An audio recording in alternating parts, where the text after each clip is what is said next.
Alright guys, today we're going to check out a brand new smartwatch from Amazfit. It's called the Balance 3. And these days Amazfit has been pushing out so many new smartwatches.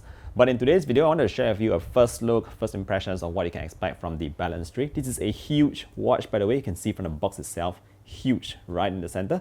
So why not we head over to the desk, get up close and personal, and take a look at the watch in detail. Let's go!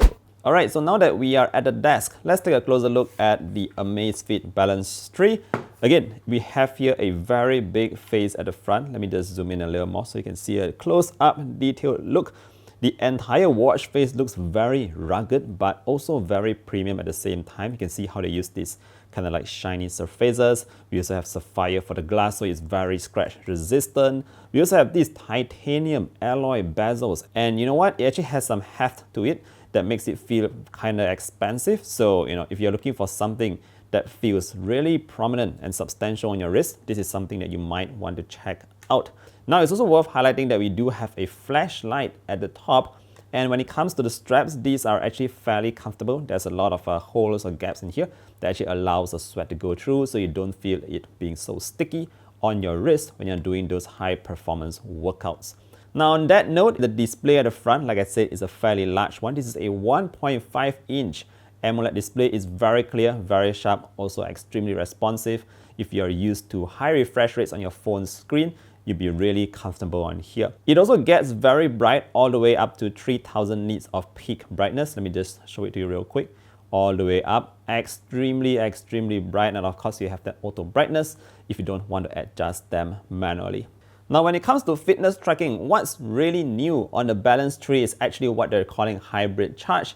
And you can actually find it in here. It's very similar to what other watches call the body battery. And essentially, it combines your sleep, your stress, your recovery. It takes note of your recent workouts, as well as your daily activity to give you a simple indication of how much your body is ready to train or should it recover. So this helps to prevent overtraining instead of just showing you your raw health data. Now, I also can show you the app itself because it's much clearer in here. So you can see that my hybrid battery is actually over here, 37. You can also add in your kind of logs throughout the day. Say for instance, you had a poor sleep or whatever, you can put that in, in your physical state, your mood, your mental stuff, all that can be added in here.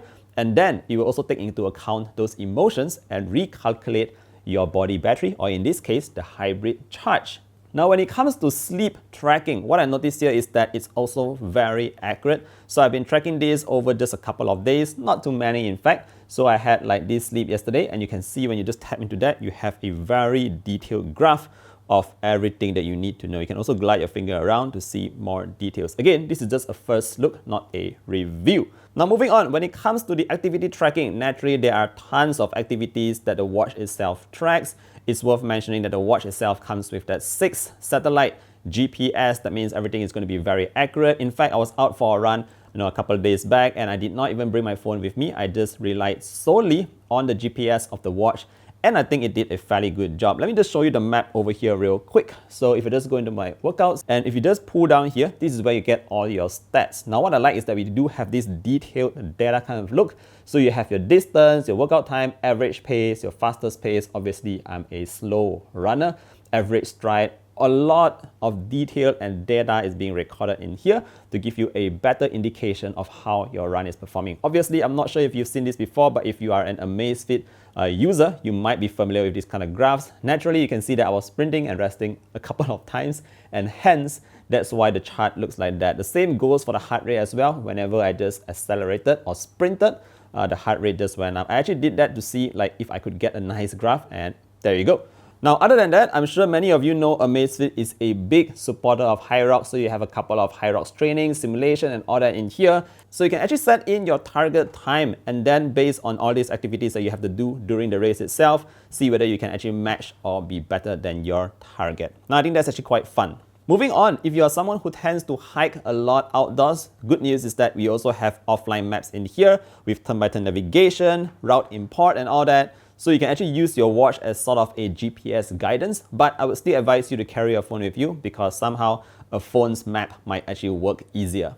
Other than that, a couple more features that you need to know is that we do have Bluetooth call support, 64 gigabytes of onboard memory, and a battery life of up to 21 days on standard usage. But based on my personal usage, I would say slightly more than a week, which is already excellent for a smartwatch of this caliber.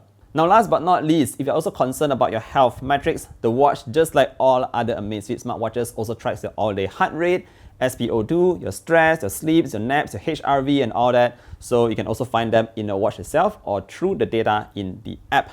Now, at the end of the day, I know some of you might say that the features on the Amazfit Balance 3 might be able to be found on other Amazfit smartwatches, and you are not wrong, but it does introduce a couple of new stuff. For instance, the hybrid charge. You also have this larger watch face, because I know some of you actually prefer a larger watch, not all these small ones for small wrists like us. And it's also an excellent choice for anyone who just wants a smartwatch that doubles as a serious training companion without sacrificing your everyday smart features. But what about you? What do you think about the Amazfit Balance 3? Are you using an Amazfit smartwatch? Let me know your thoughts down in the comment section below. Thank you for watching this first look, and I look forward to seeing you guys in the next one. Do take care, enjoy your fitness, and bye-bye.